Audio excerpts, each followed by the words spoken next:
Hoy en el frasco. Israel afirmó el martes que realizó un bombardeo selectivo en Beirut. 3 civiles, entre ellos una mujer y 2 niños, murieron tras el ataque en un suburbio de la capital libanesa, que dejó también 74 heridos. El ataque israelí eliminó al comandante Fuad Shukur, jefe militar de Hezbollah. Más tarde, con un ataque en Teherán, capital de Irán, el sionismo mató al líder político de Hamas, Ismail Haniyeh. El ataque contra 2 altos líderes militantes ha llevado a que aumente el temor de un conflicto regional más amplio. Lo que quieren a toda costa es continuar con la ofensiva contra Gaza y también extender el conflicto al conjunto de la región. Si se detiene la guerra por un día, Netanyahu está acabado, simple y sencillamente. Debe seguir haciendo guerra. Y donde el poder dominante estaría llevando a cabo otro tipo de guerra es del otro lado del Atlántico. Una guerra mediática, una guerra cognitiva. Estamos frente a la primera guerra cognitiva. Un golpe de Estado cibernético en marcha contra el pueblo y contra la democracia. Estamos hablando de unas empresas de comunicación social en manos del sionismo. Elon Musk juega un papel fundamental acá. Los algoritmos diseñados para manipular la conducta humana están siendo utilizados para destruir un país. Los Estados Unidos reconocen a Edmundo González Urrutia como presidente electo de Venezuela. Lo que quiere es lisa y llanamente los ingentes yacimientos de petróleo y gas que tiene Venezuela. Hablaremos sobre Venezuela con alguien que vivió el proceso electoral en primera persona. El frasco, entre tanto oro negro, información que vale más que oro. ¿Qué tal? ¿Cómo están? Bienvenidos a un nuevo programa del Frasco, Medio Sin Cura, esta suerte de recipiente donde se dan cita las noticias de la semana, lo que se dice en las redes sociales y lo que supuestamente es la realidad internacional. Tras su viaje a Estados Unidos, donde fue ovacionado en el Congreso, el criminal de guerra Netanyahu volvió a Palestina ocupada aún más desenfrenado y dispuesto a lanzar más nafta al fuego. Israel afirmó el martes que realizó un bombardeo selectivo en Beirut. 3 civiles, entre ellos una mujer y 2 niños, murieron tras el ataque en un suburbio de la capital libanesa, que dejó también 74 heridos. El ataque israelí eliminó al comandante Fuad Shukur, jefe militar de Hezbollah. Fíjense que Euronews usó la palabra eliminó en referencia al comandante de la resistencia libanesa. Parece que alguien le anduvo dictando la redacción. Cuenta oficial del régimen israelí: eliminado Fuad Shukur, el comandante militar de mayor rango. Lo cierto es que pese a que el ataque en el que 2 niños fueron asesinados, esa prensa corporativa que copia y pega lo que le dice el ente sionista, lo blindó al presentarlo como una respuesta de algo que no probaron. Israel atacó Beirut como respuesta al ataque lanzado desde el Líbano en el que murieron 12 niños. Israel ataca a comandante de Hezbollah en Beirut en represalia al ataque en Altos del Golán. Y es que ese ataque al Golán sirio ocupado ilegalmente por Israel fue atribuido por los israelíes a la resistencia libanesa sin pruebas, algo que la prensa replicó sin dudar, y eso no pasó desapercibido en las redes. El abogado y periodista Dimitri Laskaris denuncia: nadie ha presentado pruebas creíbles para sustentar la acusación de que Hezbollah estuvo detrás del ataque en los Altos del Golán. El impacto de un misil en un campo de fútbol ubicada en los Altos del Golán con un saldo de 12 personas muertas sería un presunto ataque de falsa bandera de Israel que le serviría como pretexto a Netanyahu para invadir el Líbano. Lo que quieren a toda costa es continuar con la ofensiva contra Gaza y también extender el conflicto al conjunto de la región. Si se detiene la guerra por un día, Netanyahu está acabado, simple y sencillamente. Debe seguir haciendo guerra. Y en ese afán de expandir todo a una guerra total, algo que Netanyahu viene intentando desesperadamente desde hace meses, llevó a Israel a seguir demostrando que la diplomacia no le interesa. Más tarde, con un ataque en Teherán, capital de Irán, el sionismo mató al líder político de Hamas, Ismail Haniyeh. Había llegado a Teherán para asistir a la toma de posesión del nuevo presidente iraní, Masoud Pezeshkian. Es decir, que el líder de un partido político es invitado oficialmente por un Estado soberano y es asesinado por una entidad, en este caso Israel, y muchos medios lo abordaron acreditando el punto de vista israelí. Eliminado en Irán Ismail Haniyeh, líder político de Hamas. Así fue el audaz plan para asesinar al líder de Hamás cuando estaba en un cuarto muy protegido en Teherán.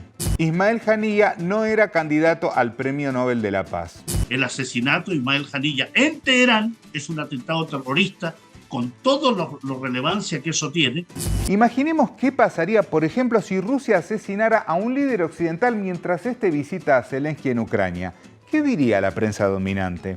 En fin, lo que queda claro es que aquí alguien no quiere la paz, todo lo contrario. Matar a Haniyeh y golpear a Teherán son dos maneras juntas de decir: no queremos negociaciones, no queremos paz, no queremos hasta cese el fuego, queremos seguir con la guerra y el objetivo final es llegar con Irán. ¿Y a que no saben quién por las dudas salió a desligarse? ¿Miedo a las represalias? Blinken afirma que Estados Unidos no está implicado en la muerte de Haniyeh. Pero eso es algo que hasta la CNN desmintió en un informe. Y es que Washington tenía antecedentes que demuestran que quería asesinar a Haniyeh. El gobierno estadounidense está cometiendo un gran error.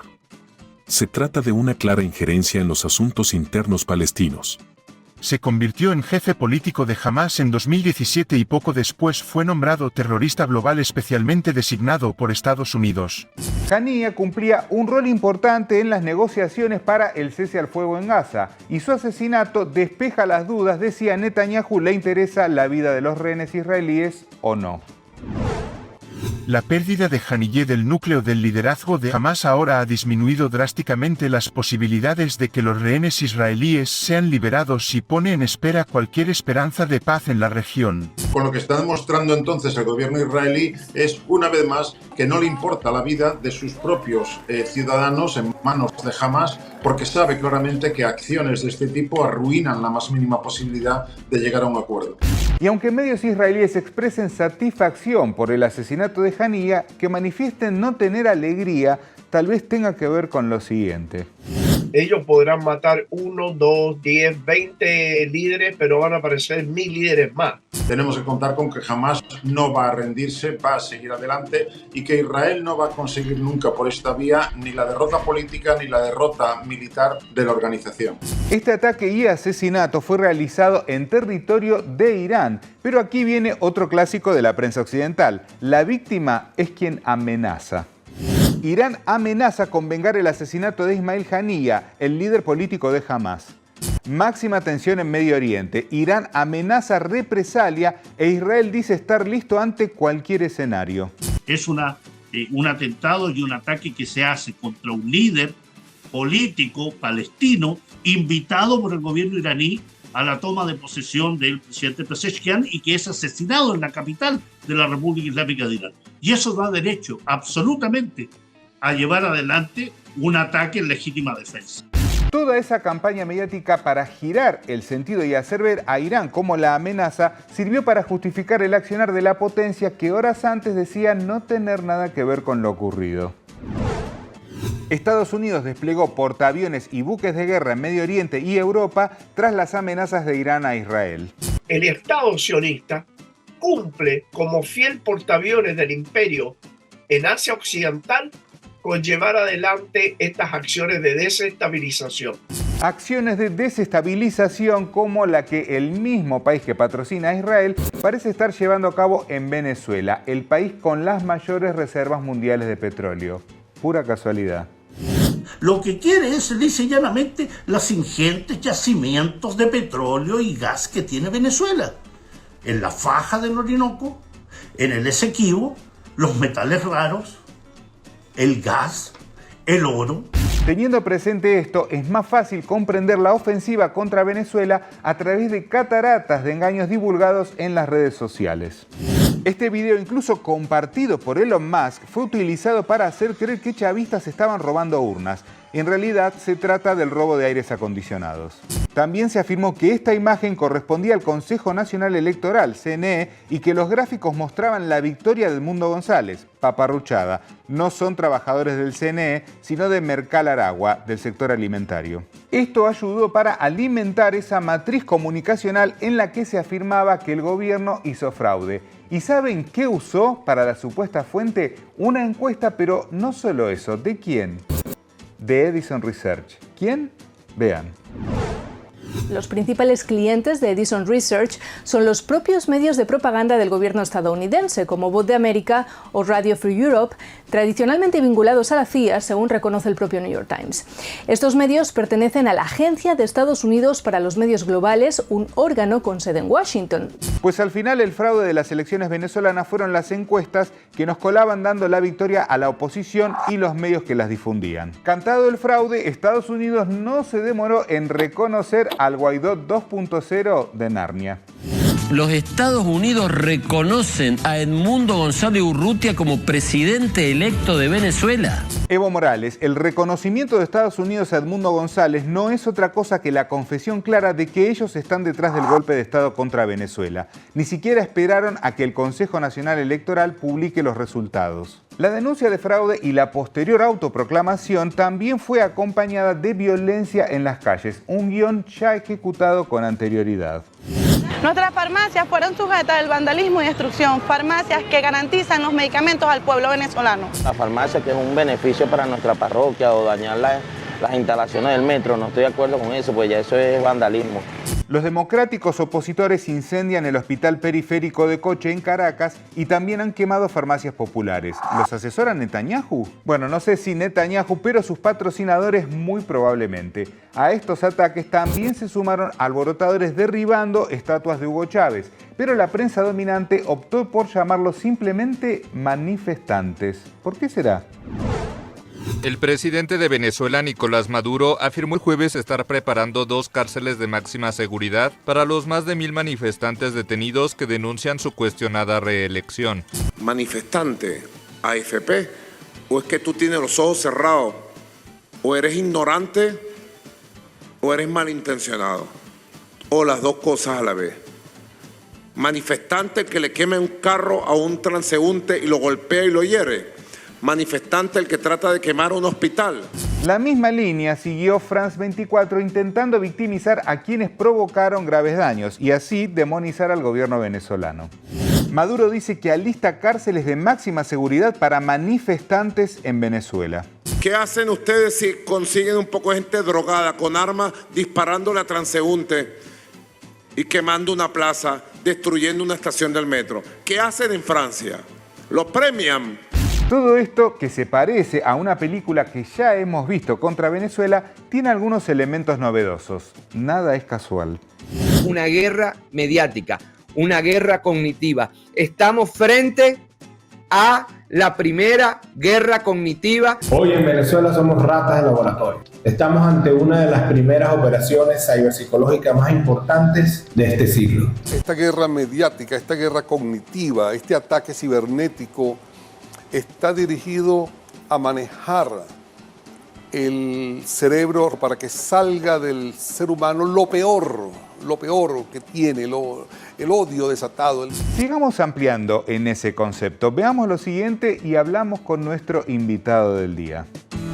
En Venezuela nosotros estamos viviendo una etapa más de lo que ha sido la guerra no convencional, pero muy particularmente una etapa más de la estrategia de las operaciones psicológicas. ¿Qué persiguen las operaciones psicológicas? Tienen fines políticos para generar unas condiciones de inestabilidad, fracturar la convivencia, aumentar la conflictividad interna, que la vida cotidiana se nos vuelva realmente caótica y que la gobernabilidad se vuelva cada vez más difícil. Es el arma que manejan los grupos hegemónicos, sobre todo los dedicados a la comunicación, o en este caso podríamos decir de la incomunicación, a través de la guerra cognitiva. Muy peligroso, porque esos estados son muy difíciles de sostener y a dónde apuntan es atizar el odio. Bueno, muy bien, y para hablar de este tema tenemos el gusto de tener hoy en el estudio a Santiago Meleán, militante de la agrupación peronista Arturo Jauretche. Santiago, bienvenido al programa. Gracias, muchas gracias. Santiago, bueno, allí veíamos, ¿no?, esto que se manifestaba. ¿De qué manera crees que influye este trabajo comunicacional, si se puede decir de alguna forma, en esta suerte de guerra cognitiva que evidentemente ha influido, ¿no?, en personas y que se tradujo en situaciones de violencia en Venezuela, ¿no? Bueno, yo creo que afecta muchísimo la legitimidad de cada una de las cosas. Podríamos estar hablando de un gobierno, digamos, en este caso el gobierno de Maduro, pero la verdad que es clarísimo cómo se orquesta cierta estrategia y se lleva adelante, principalmente en redes sociales. A mí me llama mucho la atención, estando allá, entrar a redes sociales, digamos, entrar a Twitter, a Instagram y demás, y solamente ver una invasión, una gran presencia de una única versión de la historia. Eso te da como cierta sensación de injusticia, ¿viste? Porque está claro que la comunicación no tiene las mismas armas, o por lo menos cada una de las armas no tiene la misma potencia. Entonces, yo principalmente lo pienso en términos de mi generación. A mí me sorprende mucho que jóvenes de mi generación no puedan identificar, o a veces eligen no identificarlo, pero que no puedan identificar fácilmente cuando existe toda una maniobra, toda una estrategia de alguna manera atacar, en este caso, un gobierno. La verdad que se notaba mucho, yo lo discutía mucho con amigos estando allá y lo hablaba con amigos de acá. Y lo cierto es que todos saben lo que significa una granja de bots o lo que significan las fake news. Esto no es nuevo, pero se ha intensificado muchísimo, entonces creo que puede realmente afectar o definir la legitimidad por parte del resto de los países sobre lo que pasa en un país. Ahora, en este sentido también Elon Musk ha jugado un rol muy importante. Inclusive él mismo ha compartido fake news, ¿no? Pero ¿vos crees que, digamos, se trata del solo o es la cara visible en realidad de intereses que hay detrás y que van por el petróleo de Venezuela? Sí, hasta es un poco cómico, ¿no? Cómo el tipo influye o por lo menos se mete en países que tienen... bueno, un importante grado de minerales o de recursos. En ese sentido sí, coincido. No creo que si bien es una de las personas más influyentes en términos económicos, en términos mediáticos, creo que no es solamente él, creo que digamos, puede ser una cara visible o no, pero forma parte de toda una estrategia global, principalmente por parte de Estados Unidos, a la hora de conceptualizar un país o un gobierno. Y bueno, no sé, lo cierto es que mucha gente termina guiándose o termina conformando su propia opinión en base a lo que digan algunas de estas personas. Entonces, es un poco lamentable porque en Argentina está pasando lo mismo. Pareciera que lo que le interesa a Argentina no es la democracia o la convivencia, sino la importante cantidad de litio que hay en la cordillera. Y lo mismo sucede con Venezuela. Venezuela no se puede explicar ni se puede entender sin analizar justamente que Venezuela es la primera reserva de petróleo en el mundo. Si no me equivoco, es la tercera en metales extraños. Es uno de los países con más gas. Esa visión de que Venezuela está aislada del mundo es una visión estadounidense. Creo que eso no es inocente. Claro. Entonces, es realmente peligroso, es realmente llamativo. ¿Cómo pueden influir? Antes necesitaban por ahí estrictamente de fuerzas armadas. Hoy en día construyen la legitimidad o el sentido común en base... No es nada nuevo lo que estoy diciendo, pero es así. Y puede ser muy peligroso. Exactamente. Santiago, bueno, estuviste allá, ¿no? Porque se habla mucho, uno ve los medios dominantes están permanentemente dándole voz en realidad a la oposición, pero vos viste el proceso electoral. ¿Cómo fue? ¿Qué nos podés decir? Mirá, hay un montón de cosas para contar. Lo primero, yo llego días antes de la elección. Entonces pude, de alguna manera, vivir el clima preelectoral. Me llamó mucho la atención muchas cosas de lo que vi, de lo que fui sintiendo, de lo que pasaba allá. Lo primero, y por ahí lo que más se notaba, hablando con la primera persona, el primer venezolano que te cruzabas, era el interés y la participación, por lo menos en términos de opinión. Cualquier persona ahí te decía lo que opinaba, estando a favor o en contra. La verdad que yo me tomé la tarea, el trabajo de ir preguntándole a cada una de las personas. Nosotros tuve la suerte de poder visitar centros de votación el domingo, ¿no? Pero ya centros de votación de barrios chavistas, de barrios más opositores, gente trabajadora en la calle, gente que por ahí estaba más relacionada al gobierno, gente que estaba más relacionada a la oposición, como los fiscales de la oposición. Y en todos vi el mismo factor en común. Cada uno de ellos te decía lo que opinaba. a lo que voy es, lo primero que te encontrás es una participación ciudadana y una opinión muy fuerte, muy marcada. Cada uno ahí decía lo que quería. Y nadie se alarmó, nadie dijo de ninguna manera. Eso, digamos, también contrasta esto que estás contando con la permanente mención a que es una dictadura lo que hay en Venezuela, ¿no? Sí, vos vas ahí, o sea, yo iba cargado de mis preconceptos, digamos. Claro. Era la primera vez que iba a Venezuela. La verdad que esperaba una especie de censura, digamos. Esperaba como la gente atemorizada, ¿viste? Por hablar. Y lo cierto es que me encontré con todo lo contrario.